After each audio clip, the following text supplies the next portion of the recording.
मनामध्ये चिमगाव हे तसं पूर्वीपास मल्लिक साहेबांच्या विचारावर चालणारं गाव आहे आणि या गावामध्ये त्या विचाराला धरून जो बाजूला गेला आहे त्या विचाराशी कोणी सहमत होत नाही किंवा त्यांच्या बाजूनच जात नाही.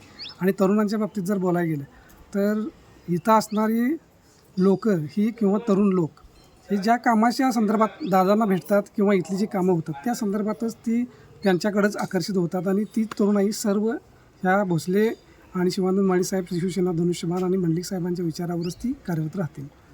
मित्रा, कोड्यात टाकणारी 2 उत्तरं सांगितलीस तू. त्यातलं एक म्हणजे जो विचार चांगला आहे त्याच विचाराच्या मागे आम्ही जाणार. कुठला विचार आहे आणि काय विचार आहे हा? शाश्वत विकास हा मल्लिक साहेबांचा, संजय दादांचा आणि वीरेंद्र भैयांचा हा शाश्वत विकासाचाच विचार कायमपणे चांगला विचार असेल.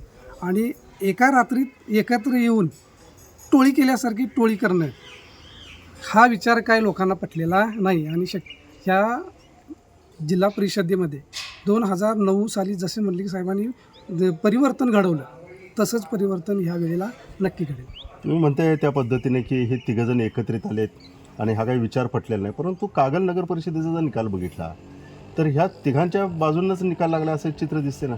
कागल नगर परिषदेचं बघितलं तर तिथं धाकधपट शहा अच्छा, सर्वसाधारणतः तिथलेच स्थानिक नेते आहेत. त्यामुळं त्या नेत्यांनी मल्लिक गटाच्या विचाराशी लोक जी सहमत होती त्यांना अगदी गाफील ठेवून अचानक एका रात्रीमध्ये ती युती केल्यामुळं त्या धाकधपट शहाला घाबरून ती युती ते सत्तेत आलेली आहे. असं जर एक 8-15 दिवसाचा जरी कालावधी मिळाला असता किंवा दिला असता मल्लिक गटांच्या विचारासाठी तर ते पूर्ण चित्र पालटलं असतं.